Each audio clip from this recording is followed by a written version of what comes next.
Y cuéntanos, ¿te gustaría aprender mucho más y trabajar tu capacidad para poder entender el comportamiento de una empresa? ¿Sabías que existe algo que se llaman las finanzas corporativas?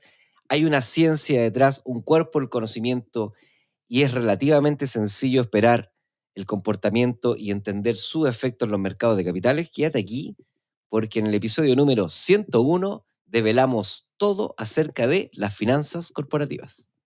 Hola amigos de Inversapiens, ¿cómo están? Bienvenidos al capítulo 101 ya, 101, ya pasamos la centena la semana pasada. Esta semana que se va a publicar esto, vamos a estar con el concurso por los 100 capítulos. Estamos haciendo un concurso en Instagram que sí, hay que seguir las instrucciones que están publicadas en el Instagram, pero es seguir el Instagram, que es inversapiens.com, y compartir en tu historia, la publicación, y vas a estar participando en nada más y nada menos que en 6 cursos a repartir, 2 cursos de libertad financiera y 4 cursos de ETF Express. Así que, bueno, como siempre, recuerda, visita www.inversapiens.com. Si dejas tu correo, a cambio recibirás un curso de planificación financiera y además te enterarás de todas las novedades de Inversapiens. Así que sin mucho más que agregar, ¿cómo estamos, Nico? ¿Cómo está el ánimo? Bien, muy contento porque ya estamos al otro lado de la centena, así que ahora vamos para la segunda centena, el episodio 200, a ver si nos resulta hacerlo en otra parte, o al menos a ver Sí, cómo andan los planes al respecto. Hoy día tenemos un episodio entretenido porque tiene que ver con finanzas corporativas, un área muy, muy, muy estudiada en las finanzas, pero poco, poco manejada y poco comentada técnicamente en los foros de inversionistas, ¿ya? Generalmente el inversionista tiende a pensar que el movimiento y el comportamiento de los precios tiene que ver más con lo que puede estar pasando en los mercados y las tendencias de la política y esas cosas que en parte es verdad, en parte estas grandes noticias macroeconómicas y políticas impactan en el precio de las acciones, pero también hay una parte del efecto que depende del comportamiento financiero y el comportamiento financiero se deriva de la dirección de finanzas, es decir, de las decisiones que se toman a nivel de finanzas corporativas. Entonces, queremos hacer un episodio entretenido que nos permita revisar la parte importante de las finanzas corporativas. Es como cuando yo abro las clases de finanzas corporativas, digo, esto sería como la clase de biología para una persona que estudia medicina. Es decir, te permite entender en profundidad, en detalle, el comportamiento de una empresa y de esa forma también entender qué esperar y qué no esperar de los distintos activos financieros que hay en el mercado, Carlos. Oye, Nico, pero a ver, varias cosas. A mí me encantan las finanzas corporativas. Lo que yo entiendo de finanzas corporativas, que quizás tú ahí, Nico, con la clase que nos vaya a hacer, probablemente hay cosas que yo ni siquiera conozco, ni siquiera sé que no sé. Me gusta bien ese concepto. Pero en la universidad, la parte de finanzas corporativas, que yo estoy hablando más de la evaluación de proyectos, a mí me gusta y me gustaba y me gusta mucho. Así que bueno, no sé, prefiero darte la palabra porque yo conozco, pero no sé qué tanto. Entonces, por favor, profesor, ¿cómo Ok, empezamos? mira, ya, pues, bueno, finanzas corporativas son todas las decisiones que tienen que ver con dinero dentro de la empresa. Entienden que las empresas necesitan dinero para poder funcionar a corto plazo, ¿cierto? Pero también a largo plazo. Es decir, necesitan tomar ciertas decisiones y esas decisiones tienen efecto no solamente en el momento de la empresa, sino que van a tener consecuencias en el largo plazo. Sí, Y esas decisiones, bueno, y típicamente lo que uno enseña es que esas decisiones tienen que maximizar el valor para el accionista. O sea, sí. todas las decisiones que yo tome tienen que ir orientadas a hacer que el valor de la empresa, el valor económico de la empresa sea el máximo posible. Hoy día eso está cambiando, está Eso, este sesgo de el shareholder que hablábamos claro, cuando yo claro. empecé a hacer clases de finanzas Sí, corporativas, hablaba del accionista, del shareholder. Hoy día eso ha cambiado y hablamos del stakeholder, claro. eso por ahí por la década del 2010 y hoy día, siendo 2021, Fuerte. debiésemos hablar del ESG. Claro. O sea, pasamos de accionista a una mirada accionista a una mirada de grupos de interés, que son los famosos stakeholders, y ahí se agrega el cliente, el colaborador, el El proveedor, proveedor, la sociedad, el el gobierno, bueno, y gobierno, todo. claro. Exacto. Y hoy día ya estamos hablando de acción conjunta ESG, es decir, que las empresas tienen que tomar decisiones financieras para maximizar su impacto en el medio ambiental, social y de gobernanza corporativa. Claro. Entonces, hemos evolucionado y cada vez es más difícil tomar decisiones financieras y por tanto cada vez necesitamos más análisis para poder tomar buenas decisiones financieras. Ahora, ¿qué decisiones financieras son las que se toman? Bueno, tú hablaste una que se llama evaluación de proyecto. Curiosamente en Chile es uno de los pocos países, yo no sé si exista otro, pero es uno de los ¿Ya? pocos países en el mundo que tiene una asignatura que se llama evaluación de proyectos. ¿Ya? ¿Ya? Porque en realidad, si uno se va al extranjero, te vas a encontrar con algo que se llama presupuesto de capital, Ok. o capital budgeting, que ok, cómo yo invierto los recursos que tengo. Y Perfecto. entonces Entiendo. entramos al primer subconjunto de decisiones que dependen de las finanzas corporativas, que tienen que ver con la política de inversiones de una empresa. O sea, lo primero que tiene que hacer una empresa es decidir en qué va a invertir sus recursos, Carlos. Oye, Nico, antes de ahondar en la parte de evaluación de proyecto, ¿cuál es, yo quiero saber qué tanto sé de lo que vamos a hablar. Entonces, ¿cuáles son estas áreas de las que vamos a hablar? No sé si las podéis nombrar con una breve introducción, porque ya, la primera la entiendo y la conozco, pero ¿cuáles son las demás? Me imagino, Hay por tres ejemplo, más, gestión de riesgo, hay tres más. ¿ya? Después de las finanzas, y tienen un cierto orden, ¿ah? Por lo menos las dos primeras, primero uno hace la política de inversiones. Y una vez que define qué comprar, entramos a la segunda política que se llama la política de financiamiento, que es el Sí, cómo lo voy a comprar. Lo voy a claro. comprar con el efectivo que tengo en la caja, voy a pedir Con deuda, voy a deuda, emitir acciones. Hay claro. varias formas de poder articular la política de financiamiento. Por eso, Sí. cada política da fácilmente para un episodio. Entonces, primero tenemos política de inversión. ¿Qué ¿Ya? comprar? Segundo, cómo comprar.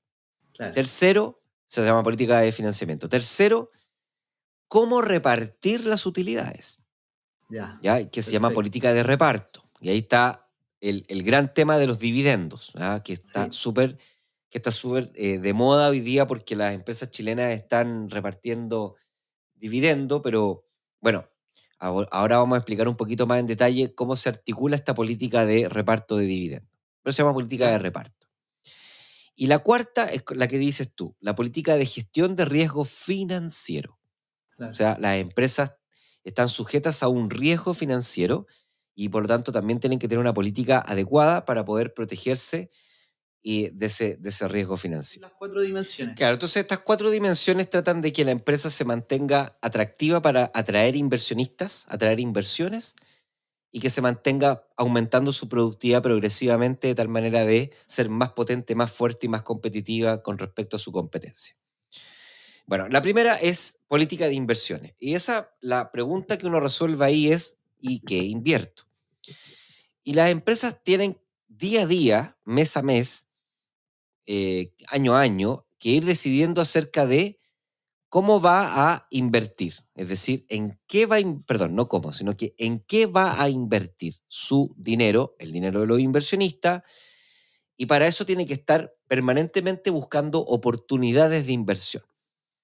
¿Qué es lo que es una oportunidad de inversión? Bueno, cualquier digamos, oportunidad para poder, ya sea expandir su operación, si es que fuera un proyecto de ampliación o algún proyecto para mejorar su calidad, ya sea si un producto, alguna tecnología que le permita mejorar la calidad de su producto, o si es un servicio, algún producto que le permita mejorar su calidad del servicio, o algún proyecto para ser más eficiente en costo. Es decir, lograr los mismos resultados, pero en un menor tiempo o con un menor uso de recursos, ya sea recursos de capital o lo que estamos viendo hoy día en el mercado laboral, recursos humanos, es decir, automatización y todas esas cosas, también son parte de este tipo de proyectos. Entonces una empresa puede ampliar su capacidad, puede mejorar su calidad o puede mejorar su productividad. Y para eso hay muchos, muchos, muchos proyectos y tenemos que tener una política que nos permita estudiar estos proyectos para poder priorizar estos proyectos y entonces invertir recursos que siempre son escasos en los proyectos que nos permiten generar el mayor impacto en la empresa. Episodio. Dale, vamos a la segunda Ahí si la dimensión. gente pide, hacemos uno de política de Si inversiones la gente específico. pide ahí por el Telegram, hacemos Eso. cada capítulo especializado en cada una de las dimensiones. Entramos y eso, ya, hagamos eso. Ya, Bueno, listo. después tenemos la segunda, que es la política de financiamiento, que está supeditada a la de inversiones. O sea, una vez que decidimos ¿En qué qué activo, invertir? claro, qué activos vamos a comprar o qué proyecto vamos a invertir, entonces empezamos a pensar cómo financiar ese proyecto. Perfecto, ¿Ya? perfecto. ¿Y por qué esto también tiene que haber una política? Porque la política tiene que responder a estrategias de financiamiento que me permitan mantener o disminuir el costo de capital. Perfecto. Aquí aparece uno de los... Sí, en otras palabras, hacerlo lo más barato posible. Financieramente lo más barato posible. Claro, ¿Ya? financieramente. Porque el costo de capital es un parámetro financiero. Sí. ¿Qué es lo que es el costo de capital? El costo de capital es el costo que la empresa debe cancelar por trabajar con el dinero de los accionistas y con el dinero de los acreedores. Perfecto. La empresa trabaja con 3 fuentes de dinero, con 4 fuentes de dinero, perdón. 4, La primera, con el capital propio. Sí. Ese capital propio es de los accionistas. O sea, los accionistas le permiten a la empresa no repartir dividendos a cambio de tener capital propio para invertir o reinvertir. Pero para eso tiene que ofrecer rentabilidad. Esa rentabilidad que se ofrece es un costo de capital. La segunda es el patrimonio de los accionistas, que es no la utilidad líquida, sino que es el aporte inicial que hicieron los socios para que la empresa pudiera funcionar. A cambio de eso, los accionistas van a pedir rentabilidad. Porque si yo te paso dinero para que tú lo administres, tú a cambio me tienes que entregar rentabilidad. Perfecto. La ventaja de esas dos fuentes de financiamiento es que son baratas o son de menor costo. La desventaja es que muchas veces no son percibidas ni calculadas, por tanto las empresas funcionan como si eso no existiera cuando en realidad deberían considerar como costo de capital al momento de tomar esas decisiones de inversión. Después, Son más baratas, o sea, son como menos riesgosas, porque si perdí la plata, bueno, el accionista es como parte del riesgo que el accionista sabe cuando entra a un negocio, sobre todo si no está diversificado. claro, son menos riesgosas además porque no son exigibles, Carlos. O sea, el Claro. accionista no te puede ir a pedir que le devuelvas el patrimonio. Claro, ya. ¿Ya? Lo que sí te puede pedir el accionista es que le pagues rentabilidad. Y si Ya. tú no satisfaces su apetito de rentabilidad, el accionista lo que va a hacer es que se va a retirar. ¿Cómo se retira? Vendiéndole la propiedad a otro accionista. Ya. Y si cambia de dueño, ya sabéis ya lo primero que pasa con el manager. Sí. Es obvio. ¿Ya? Entonces, Se ahí es donde cambia. está el incentivo, ¿cierto? Hacerlo bien, porque si lo hago mal y se va el accionista, entonces obviamente me voy a ir yo Me después. voy a ir como gerente general. Dale. Bien, después tenemos otra fuente de financiamiento que tiene la ventaja que es gratis, pero tiene la desventaja que no nos sirve para poder Claro. invertir en proyectos de inversión. Y esa se la entrega los Proveedor. proveedores a la empresa, a Que es partir de cuentas claro, por pagar. exactamente. Que es cuando finalmente compramos cosas a un plazo determinado, generalmente acá en Chile con la nueva ley a 30 días que se paguen las facturas, entonces tenemos financiamiento por 30 días de inventario, etcétera, etcétera, etcétera. Así que, Claro, claro, está buena. se llama financiamiento espontáneo, Ya, porque no tiene costo financiero, pero es el gratis. problema es que no nos permite financiar infraestructura, equipamiento, terrenos, o sea, no nos sirve para comprar activos. Sí nos Claro, sirve tal vez para poder tener una operación y un ciclo de conversión de efectivo más competitivo. Claro, o ¿Ah? Así sea, que parte del financiamiento del capital de trabajo, que este capital que necesitamos para la operación, es gratis, entre comillas, porque lo pagamos a un plazo sin interés. sí, pues ahí hay otro tema también, así que ahí la gente también, si se anima, podemos hacer un episodio de ciclo de conversión de efectivo, que también está, pero muy, muy interesante para las empresas. Y la cuarta fuente de financiamiento sería el banco, la deuda. Claro. ¿Ya? Que, bueno, banco, deuda bancaria, si es que fuera deuda privada, o emitir un bono si es que fuera deuda pública. Y esa tiene la ventaja de que no tienes que sacrificar la propiedad de tu compañía a cambio de obtener financiamiento, como lo tendrías que hacer con patrimonio, ¿cierto? Pero tiene la desventaja que es cara y además riesgosa. O sea, tenés que pagar la tasa de interés, ¿cierto? Del crédito, y además es riesgosa porque si no pagas la tasa de interés, entonces te pueden acusar de concurso de quiebra, ¿cierto? Y hacer quebrar la empresa. Claro. Y por lo tanto, se acaba el juego. ¿Ya? Entonces, lo que hacen las empresas es que dependiendo de la industria en donde compiten, dependiendo de el tipo de proyecto que se está pensando y dependiendo de la estructura de capital que ya tiene la empresa, o sea, cómo ¿Ya? ya está financiada, hacen cálculos para poder entender cuál es la mejor mezcla entre patrimonio y deuda. Claro. La mezcla entre patrimonio y deuda se llama estructura de capital. Y dependiendo de la estructura de capital que tenga el proyecto y que tenga la empresa, se puede calcular el costo de capital. Así que las empresas lo que tratan de hacer es intentar financiar este proyecto de la mejor manera tal que le permita bajar su costo de capital. Sería un Sí, win-win. O sea, si yo soy capaz claro. como gerente de comprar un activo que es rentable y además hacerlo con una estructura de capital que me permita bajar mi costo de capital, estoy doblemente aumentando el valor económico de la empresa. Después tenemos ¿pasamos a la tercera o seguimos acá? Pasamos, No, sí. dale, sí. Pasamos a la tercera. Sí, pasemos a la tercera. La política de reparto. La política de reparto tiene que ver con responder la pregunta, ¿cómo voy a repartir las utilidades que se generan en la empresa?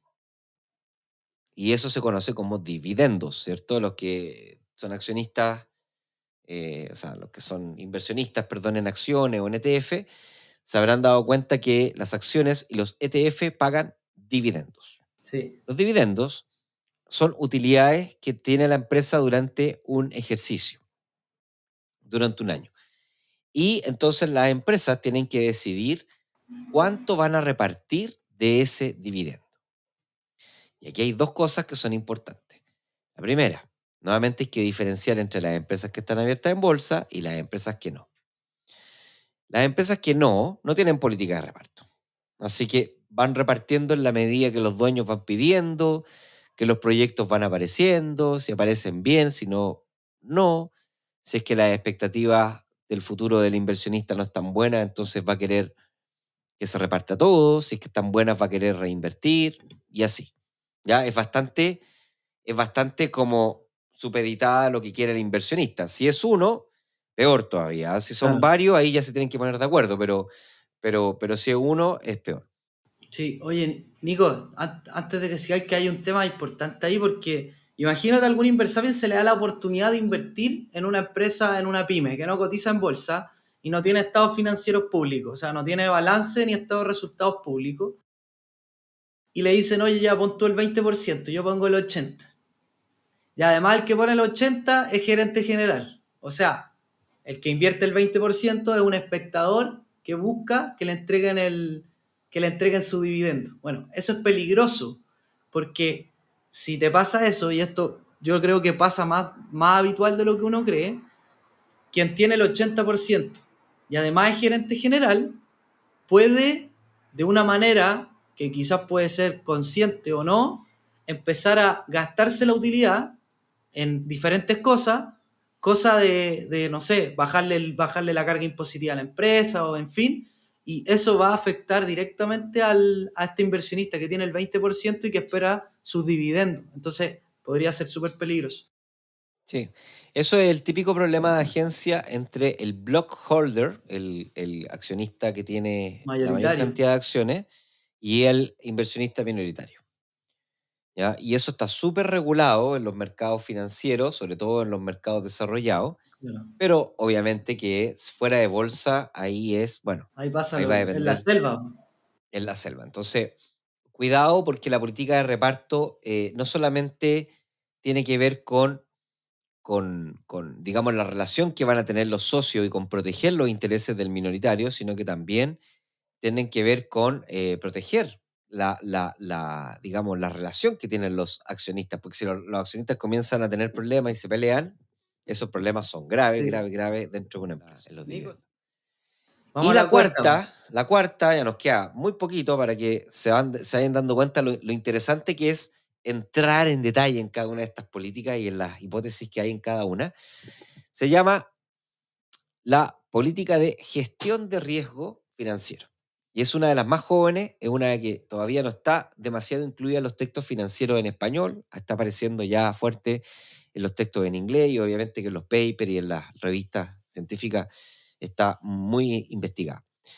¿Y de qué se trata? Bueno, se trata de que hay evidencia que señala que empresas que son activas gestionando su riesgo financiero tienen una cotización bursátil mayor a las que no. Por lo tanto, entra como una política de finanzas corporativas porque impacta directamente en el valor corporativo. Sí. ¿Qué es lo que es el riesgo financiero? El riesgo financiero es la volatilidad de las variables o la volatilidad del precio de los activos financieros. Entonces, hay ciertos activos financieros que son muy utilizados por las empresas, como por ejemplo materias primas, metales, El energía, dólar. el dólar. Todas esas son insumos que utilizan las empresas. Por ejemplo, una empresa que exporta necesita petróleo para poder echar a andar sus máquinas, para poder echar a andar sus camiones, ¿cierto? Y llegar al puerto, pero también al momento de exportar recibe dólares. Entonces, tiene dos exposiciones. Primero, puede pasar que en el futuro el precio del dólar se dispare, lo que está pasando ahora. El precio del petróleo, perdón, se dispare, lo que está pasando ahora. Entonces, eso hace que los costos sean mayores y si son mayores, entonces obviamente las utilidades son menores. Y por lo tanto, lo que puede hacer activamente puede vender ese riesgo al mercado financiero, transferir ese riesgo al mercado financiero utilizando productos derivados. Sí. Entonces puede contratar un forward o contratar una opción y de esa forma transferir el riesgo de que el precio del petróleo se mueva. Tú Sí. puedes fijar el precio del petróleo y de esa forma tener un presupuesto con una variable fija, a Sí. cambio de pagar para que alguien acepte ese riesgo en el mercado financiero. También Sí, puede Nico. pasar con las monedas, porque Sí, si que po. yo soy exportador, vendo y recibo dólares. O sea, al recibir dólares, mis costos están en pesos, entonces tengo que comprar pesos, tengo que vender los dólares. Pero puede ser que los venda cuando esté muy bajo el precio del dólar, entonces pierdo plata. Sí, no, yo iba a dar ese mismo ejemplo, Nico, porque, eh, eh, o sea, todas las empresas tienen riesgo de diferentes tipos, pero hay empresas que están más expuestas a algunos tipos de riesgos que otros. Entonces, a ver si me acuerdo un poco de las clases que tuve en el magíster, pero un riesgo importante, quizás el más difícil de medir, era el riesgo operacional, que era, por ejemplo, que por un problema de la operación tuvieras problema complicado de liquidez, que pusiera en riesgo de compañía. Hay ejemplos bien emblemáticos. Hay ejemplos bien emblemáticos, por ejemplo, Nico, a ver, ¿cómo se llama el Banco de Inglaterra que un trader empezó a meterse como en derivado apalancado y terminó quebrando uno de los bancos más importantes del mundo? Y ese riesgo No, operativo, ¿no te acordáis? Bueno, no. ya. Está el riesgo operativo. Después está el riesgo de mercado. Por ejemplo, imagínate una empresa tiene muchas inversiones en acciones dentro de su activo, dentro de su patrimonio. Y viene un riesgo de mercado, viene una crisis subprime, las acciones caen y eso afecta fuertemente a la compañía. También está el riesgo del tipo de cambio, que es lo que hablaba Nico. O sea, imagínate tú eres una empresa que recibe sus ingresos en dólares, pero todos sus costos están en pesos. Entonces, claro, cuando el dólar está hacia arriba te va súper bien, pero cuando Imagínate, tú vendes, haces una venta importante que puede ser, no sé, un cuarto de las ventas de tu año y justo el dólar cae un 20, un 10%. Y tus costos están fijos, están en pesos, entonces hace complicada llevar los flujos de caja y podría llevar a que esa empresa caiga en default. Entonces, por ejemplo, estos 3 tipos de riesgo, dependiendo del tipo de empresa, se deben gestionar. Se pueden gestionar con instrumentos financieros derivados, como decía Nico, para cambiar el riesgo, para mitigarlo. O también, por ejemplo, el riesgo operativo se puede mitigar con capacitaciones, inducciones, hacer entender al personal este tipo de cosas. Pero yo sé que esa persona que te digo que hizo quebrar a este banco, que pucha, no me acuerdo el nombre, ahora se fue preso, pero ahora hace charlas de riesgo operativo en diferentes compañías. ¿Ya? Así que ahí voy a averiguar para el próximo podcast. Sí. Bueno, hay un caso emblemático en México, que es el peso mexicano, que también ellos vivieron una escalada de dos. Cuidado que está pasando acá en Chile, ¿eh? Ellos vivieron una apreciación sostenida del peso mexicano. Y era ¿Ya? clarita la tendencia. Entonces todos los managers en distintas empresas, dentro de ¿Ya? esas Cemex, por ejemplo, ¿Ya? empezaron a contratar posiciones derivadas al contrario de su cobertura. Empezaron a especular. ¿Ya? Y empezaron a llenarse de derivados. E incluso el primer año que hicieron esa operación ganaron mucha plata. O sea, quintuplicaron la utilidad de la empresa, así que los tipos se ganaron bonos. Claro, sí, Borrado. esa también es conocida. Y de repente, cuando estaban llenos de instrumentos derivados hacia una posición, el peso mexicano se movió para la otra posición. Y quebró todas las empresas. Porque ninguna empresa tenía suficiente espalda para poder pagar los instrumentos derivados. Increíble, ¿eh? También ahí hay una historia súper buena para contar en el podcast para que la gente se da cuenta por qué muchos decimos, y yo me incluyo, que los derivados son las armas de destrucción masiva de la finanza, pero lo decimos desde la perspectiva de que es como la energía nuclear. Es inmensamente valiosa, pero hay que tener mucho cuidado si es que no las regulamos y no las mantenemos a raya, porque si no, bueno, la crisis subprime, sin ir más lejos, se creó por estos problemas de instrumentos derivados. ¡Listo! Estamos llegando ya a la hora, se nos queda mucho contenido en la mesa, no alcanzamos a entrar en nuestros queridos instrumentos derivados. Dígame, Nico, Carlos. que ya encontré el banco, no me quería ir sin... Ya, El ¿qué banco se llama Dale. el Banco Baring de Reino Unido y lo quebró un trader que se llama Nick Leeson. ¿Ya? Nick Leeson. Mira, Nick Colas. Oye, y hay otro riesgo operativo, el caso emblemático de riesgo operativo es el avión del Chapecoense, que ahí hay miles de riesgos no identificados. El piloto Nico era accionista y se quería ahorrar un poco tenía amigos ahí que le dieron el cheque, el visto bueno para que pudiera volar.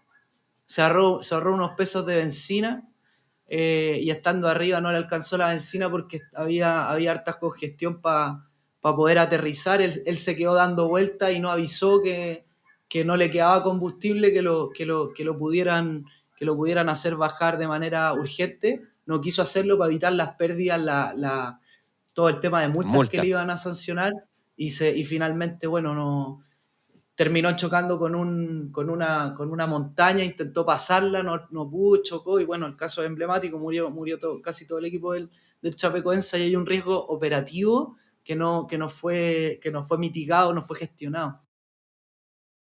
Sí.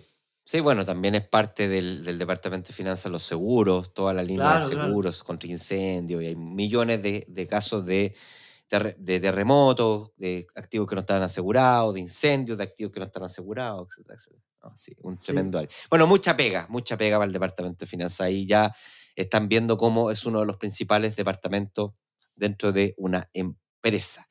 Sí. Ya, señores, hemos pasado nuestro tiempo. Esperamos que yo la pasé muy bien, el tiempo se nos pasó volando. Sí, estuvo Debo bueno. confesar que teníamos ahí dudas si es que las finanzas corporativas iban a dar para grabar un episodio, pero yo me quedé con las ganas de entrar en cada una de las políticas y en cada una de las historias y las hipótesis que hay investigadas. Así que vamos viendo a ver qué dice el Telegram.